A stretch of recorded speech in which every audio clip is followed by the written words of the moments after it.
Well, in this second part of the session, we are going to focus on the concept of research question. The model of research that we are following in this module stresses the central role of the research question. Research question drives our research design. However, there are also other kind of driving approach when we follow a paradigm. Paradigm drives research begins with a paradigm and question and methods follow from there. But in this module, we will follow a question-driven approach. So we begin with a research question that needs an answer, and then we will choose an appropriate method to answer that question.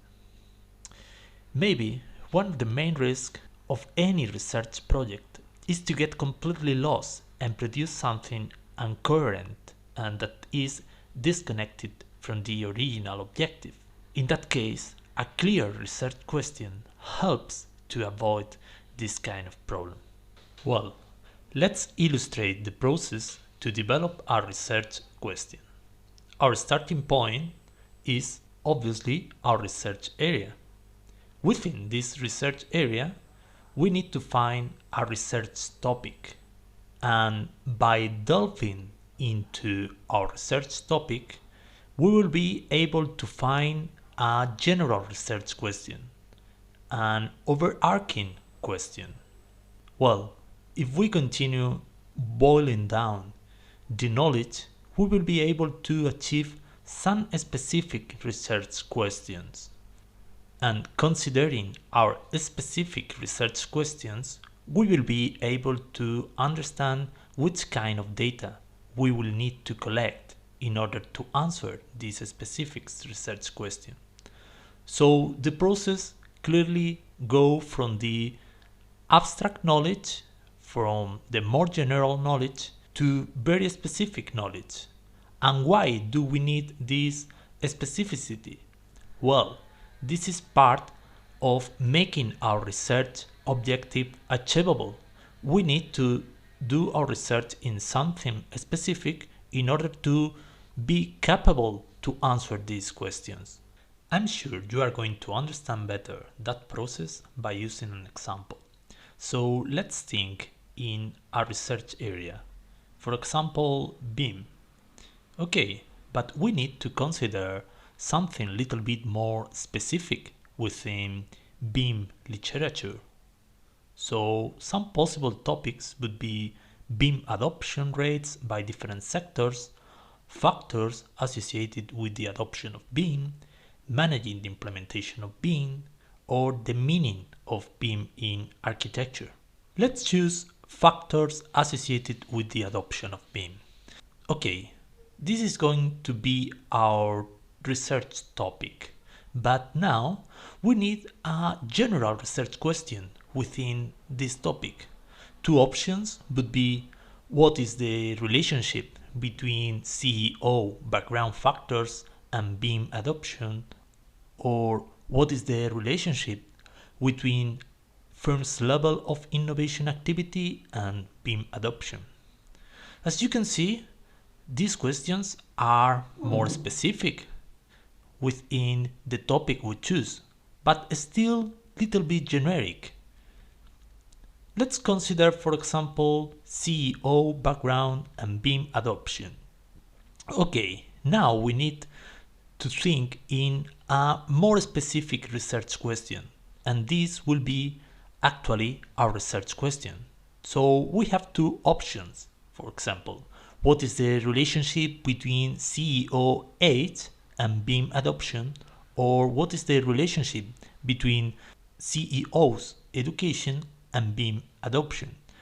As you can see, we are making more restrictive our topic by introducing age of the CEO or the background, the level of education of the CEOs, and connected these factors with BIM adoption. Here you can see some examples of research questions from a selection of paper in order that you can see more clearly how is the structure that a good research question usually follows. Read carefully the different examples, and please bring your research question next Monday, because we will be discussing if your research question is good enough. It is clear that will be an important link between your research question and the data that you will need. You need to consider the empirical aspect for your research question. So, is it clear what data is required to answer the research question?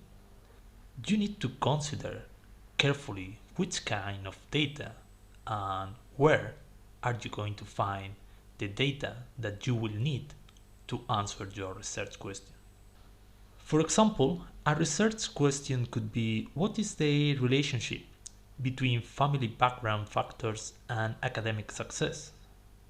You need to consider, is that data available? Do we have access to it? In that case, we will need maybe some statistics from government, from university, in order to correlate family background and academic success. Sometimes it can be tricky, so don't underestimate this connection and start to think about the data that you will need, about the availability of the data and your ability to gain access to this data. As you are going to need data to answer your research question, it seems logical that you need to understand the different types of data. Basically, we can differentiate two different types of data: quantitative data, which are numerical, and qualitative data, which are more connected with text and meaning of words. However, qualitative and quantitative research is not just research where different data is used.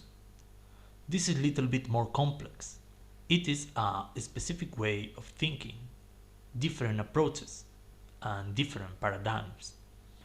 Obviously, your research question will determine the research method that you need to use. Basically, because how we do something depends on what we are trying to find out. If your research question aims to establish a relationship between different variables or the determinants of a specific behavior or event, you will typically require a quantitative research design in order to give an answer to this type of question. On the other hand, if your research question aims to explore, discover, or understand how things happen, you will typically need a qualitative research design. We have also mixed methods when we combine aspects of both quantitative and qualitative research method, and you can see this kind of method increasingly published in the literature. On Monday, I will show you some different papers using quantitative, qualitative, and mixed methods. Obviously, to answer a research question, you need a research design. What is a research design? Basically, this is the plan for a research project, the logic that connects research questions to data, and must show clearly from whom and how data will be collected and analyzed. Your research design will connect your research question with your data. In order to have a good research design, you need to follow a strategy. How are you planning to answer your research question? How are you going to structure your data? How are you plan to produce your findings? Usually you will need a framework, especially if you are planning to do quantitative research. However, if you are planning to use qualitative research, probably your framework will emerge from the data that you analyze. When you are doing your research design, you need to look carefully at the data, from whom are you going to get the data, how you are going to do it. So your research design is a key aspect to produce a good dissertation and must be pretty well connected with your research question and the type of data that you need to use. Don't forget that the aim of your research is to test or develop theory. So in empirical research, we are using data to build theory or test hypotheses. And why are theories so important? Because theories allow us to understand some aspects of life and to make prediction, which is very important nowadays. In order to develop theory from our data, we need to explain the data. It's not enough with using the data for description. So your dissertation needs to have both data and theory independently of the method that connects them.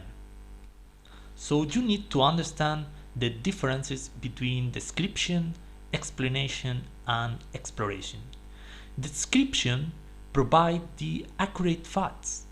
This is connected with the question what, while explanation is connected with the questions why and how.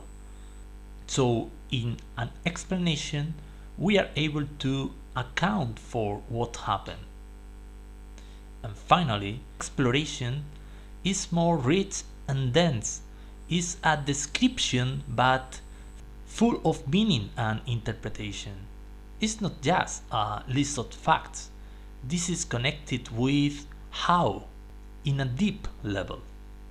Explanation and exploration require previous description. However, both go farther than description and require a high level of understanding. Explanation is more powerful than description. If we understand why something happens, we are able to make prediction, anticipate, and control. It's important from the very beginning that you understand that your dissertation needs to go beyond description. Finally, we need to consider if we are going to test theory or to build theory. Are we going to verify or falsify theory, or are we going to build theory? There are two different approaches: theory first versus theory after. Theory first, or deductive research, start with a theory and deduce hypotheses from it, design a study to test the hypothesis, and then confirm or falsify the theory. On the other hand, inductive research aims to build theory developed from the data collected. So you collect the data, you analyze the data, and later you are able to propose a framework which maybe it's able to build new theory. Quantitative research is typically associated with theory testing, and qualitative research is typically associated with theory generation. To finalize, I want to explain you the differences between tight and loose research design. This is basically to understand to what extent does the research question, the research design, and data need to be specified in advance of the empirical work, or to what extent do they emerge as the empirical work proceeds.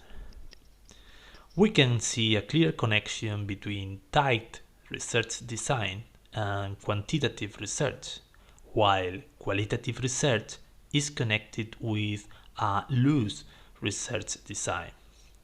For quantitative research, you usually will need pre-specified research question, a tightly structured design, and pre-structured data. However, for qualitative research, it's more typical to have some general guiding question, a loosely structured design, and the data are not so pre-structured. So keep in mind which kind of research design you will need Depending on the research approach, qualitative or quantitative, are you planning to use to answer your research question? Well, this is all the theoretical content for this session 2. Please, if you have any question or comment, attend our Monday session where we will be discussing all your doubts and providing more examples and activities to practice and understand better all the concepts explained here. I'll see you on Monday. Goodbye.